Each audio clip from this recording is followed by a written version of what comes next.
Dans cette vidéo, nous allons voir comment gérer l'impression dans Excel pour obtenir l'impression que l'on souhaite. Avant toute chose, vu qu'on va avoir besoin d'y allier très souvent, je vous propose de rajouter dans la barre d'accès rapide, c'est-à-dire ici, le bouton qui va nous permettre d'aller dans l'aperçu et impression. Je vous laisse donc cliquer sur la petite flèche de la barre d'accès rapide et venir cocher aperçu et impression. Nous obtenons un nouveau bouton dans la barre d'accès rapide qui nous permettra en un simple clic d'obtenir une vue de notre document tel qu'on l'imprimerait là à l'instant. Donc ici, on se rend compte qu'on a un très grand document qui s'imprimerait sur 18 pages avec un certain nombre de défauts qui rendraient le document dans un premier temps totalement illisible. Ici, dans un premier temps, nous allons nous consacrer aux marges. Pas mal de boutons que nous allons utiliser se trouvent dans le ruban mise en page et dans la rubrique ici, mise en page. C'est dans cette rubrique que la plupart des outils que nous allons utiliser maintenant vont se trouver. C'est les outils qui permettent de gérer le document, de modifier le document pour modifier son impression. Première étape, nous allons aller dans les marges. Et donc ici, il est possible de choisir exactement les marges que l'on souhaite. Je vous rappelle les marges et le bord blanc que l'on retrouve sur le contour de la feuille. Ici, aucune des propositions ne me convient. Je vais donc aller dans marge personnalisée. Dans marge personnalisée, je retrouve ici les marges à gauche, droite, haut et bas. Et je retrouve aussi une valeur pour l'entête et une valeur sur le pied de page. Et une valeur pour le pied de page, c'est la distance entre le bord de la feuille et l'entête, et entre le bord de la feuille bas et le pied de page que l'on pourra modifier. Ici, je souhaiterais avoir des marges de 3 cm en haut, en bas, et une marge de 2,5 cm à gauche et à droite. Une fois que j'ai modifié toutes ces valeurs, je peux faire OK. Si je vais dans l'aperçu avant impression, je me retrouve ici, donc avec un bord blanc en haut et en bas de 3 cm, et à gauche et à droite de 2,5. À droite, on peut constater qu'à l'écran, on a quelque chose qui probablement vaut beaucoup plus que 2,5. C'est tout simplement parce que la dernière colonne du tableau ne pouvait pas rentrer et elle est donc passée sur la page suivante, ce qui explique qu'on a un petit peu plus que 2,5, ce qui est très nettement visible à l'aperçu avant impression. Nous allons maintenant parler de l'orientation des feuilles.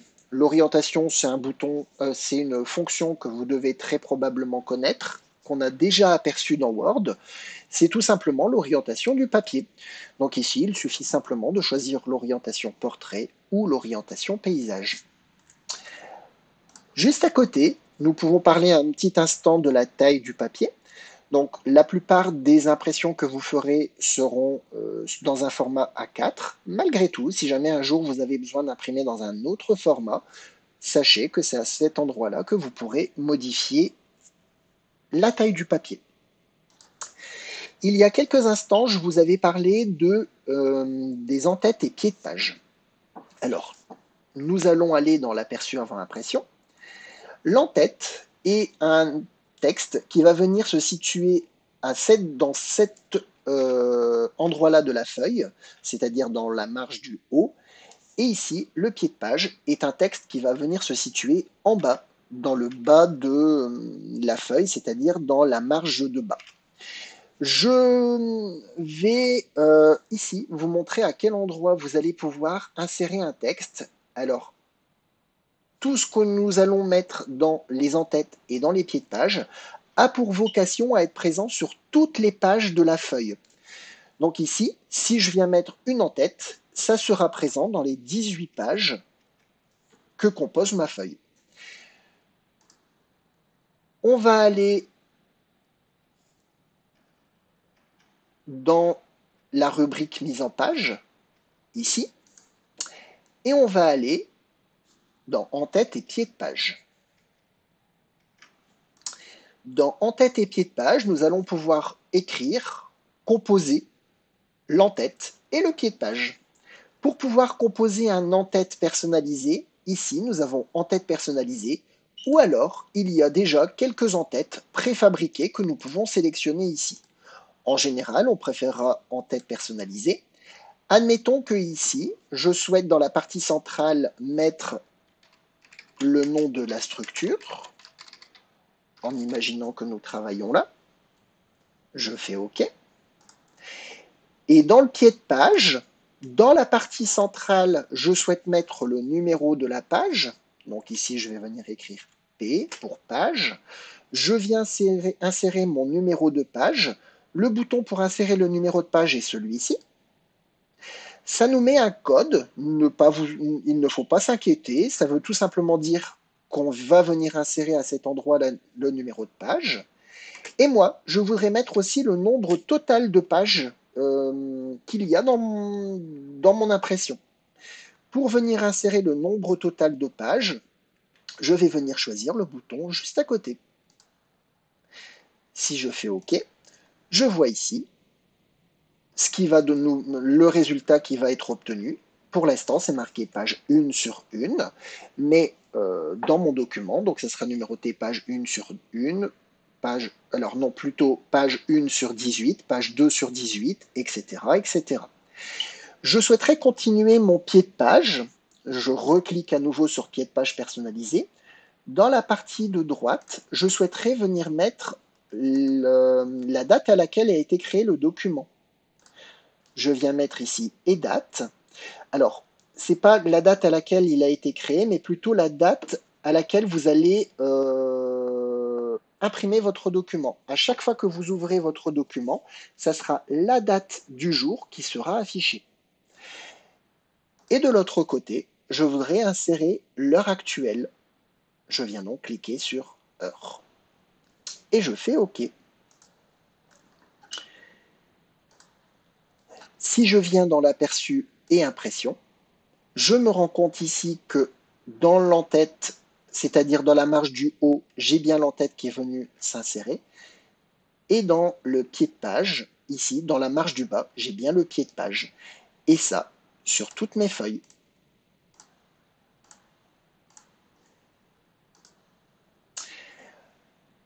Nous allons maintenant continuer avec les sauts de page.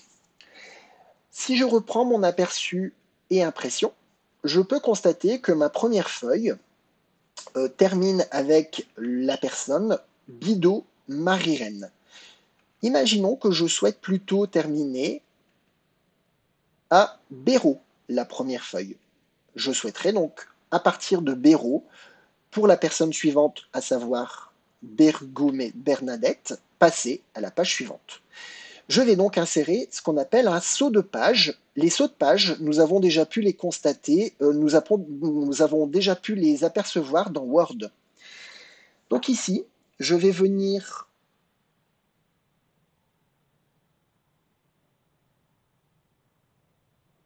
sélectionner la personne sur laquelle je souhaitais terminer ma page. Et là, je vais venir insérer un saut de page. Alors, le saut de page, on avait dit que c'était Berdugo Bernadette que l'on souhaitait envoyer sur la page suivante. Donc, j'ai sélectionné Berdugo Bernadette. Et je vais venir insérer mon saut de page. Pour insérer un saut de page, toujours dans mise en page, dans la rubrique mise en page, je vais venir sélectionner insérer un saut de page. Si je viens dans l'aperçu et impression, on voit très bien que ma première feuille se termine sur Béraud Gisèle. Et si on va sur la page suivante, on commence bien à Berdugo Bernadette.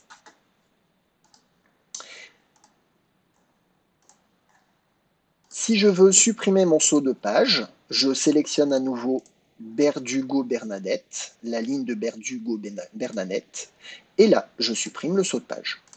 Et à nouveau, je me retrouve avec la page telle qu'elle était constituée au départ. Nous allons maintenant parler de la zone d'impression, des zones d'impression. il est possible de dire à Excel que la totalité de la page ne doit pas être imprimée. Pour ça, on peut sélectionner une portion du document et lui indiquer de n'imprimer que cette portion-là, et ça sera définitif pour la page, ou en tout cas définitif jusqu'à temps qu'on supprime la zone d'impression. Imaginons que dans ce document, la seule chose qui m'intéresse, c'est cette petite portion-là. Je sélectionne la petite portion et je peux venir dans zone d'impression, faire définir. Définir, donc ça définit cette portion-là comme zone d'impression. Désormais, sans même que je n'ai à sélectionner quoi que ce soit, le simple fait de demander une impression ne va se concentrer que sur la petite portion que j'avais sélectionnée au départ, c'est-à-dire la zone d'impression. Si jamais on ne veut plus de zone d'impression, on vient dans zone d'impression, définir. Zone d'impression, supprimer, annuler la zone d'impression. Donc bien entendu, on peut faire ça avec ce que l'on souhaite. Si ce coup-ci, c'est plutôt les colonnes de A jusqu'à K que je veux imprimer, je viens dans zone d'impression, définir, et à ce moment-là, vu que le petit tableau ne faisait pas partie de la zone d'impression, il ne sera pas imprimé quand j'appuierai sur le bouton imprimer mon document. Donc là, ici, si je parcours mes pages, le petit tableau sur le côté ne sera jamais visible. Voilà, je suis arrivé à la page 18. À aucun moment, le petit tableau n'était visible dans mes impressions. Je viens annuler ma zone d'impression. Nous allons maintenant voir qu'il est possible de répéter des lignes et des colonnes dans un document que l'on souhaite imprimer. Je retourne à nouveau dans mon aperçu et impression et je vais aller un petit peu plus loin dans les pages. Très rapidement, je constate que la ligne jaune en haut qui me donne les titres des colonnes disparaît. Donc là, très rapidement, je ne sais plus à quoi correspondent les colonnes. Si je continue un petit peu plus loin,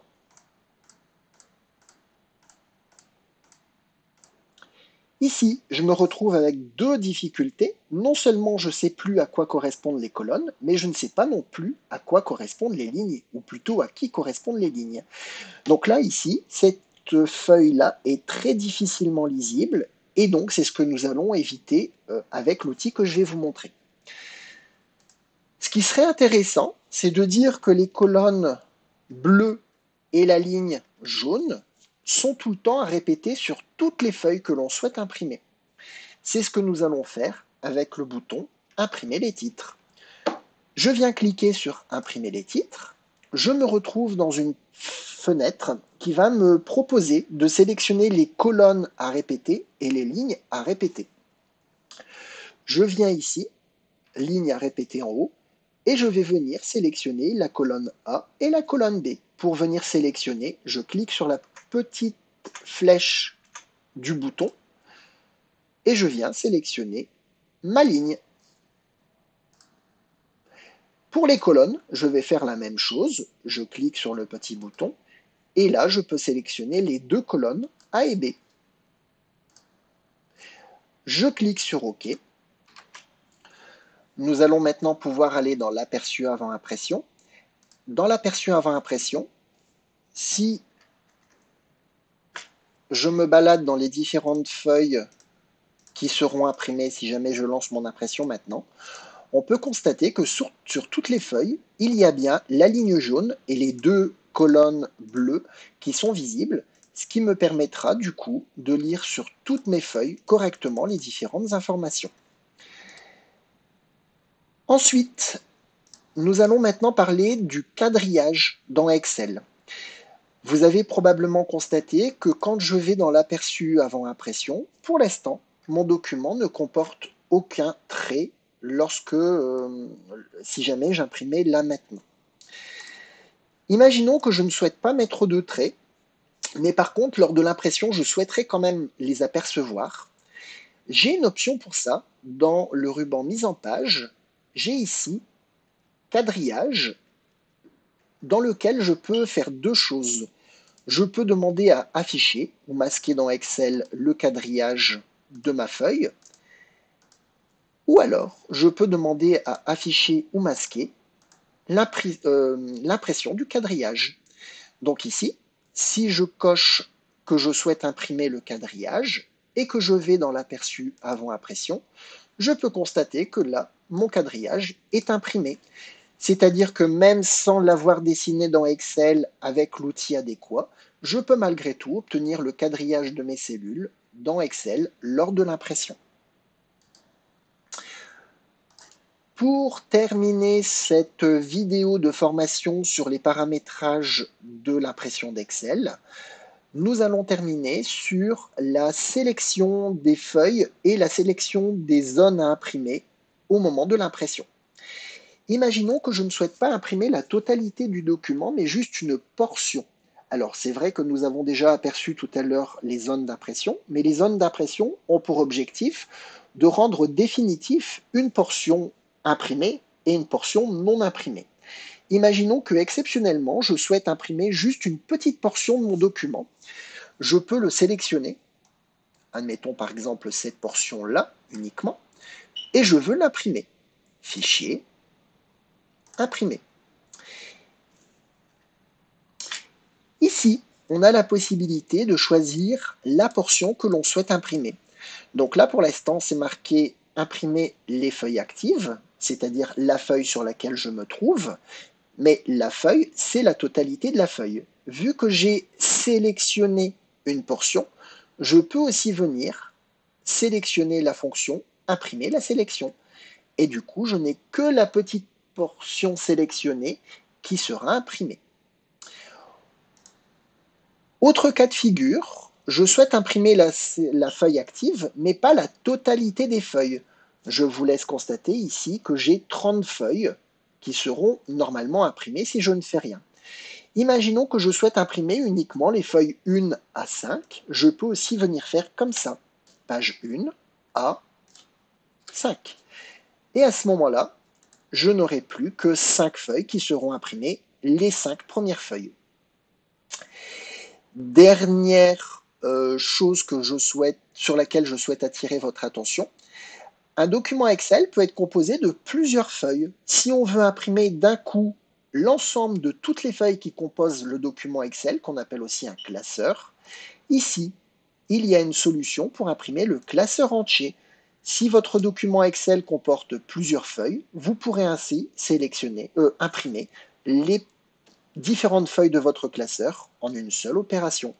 Bien entendu, ici les pages ne sont pas utiles. Voilà pour cette vidéo sur la configuration de l'impression et on se retrouve dans une prochaine vidéo.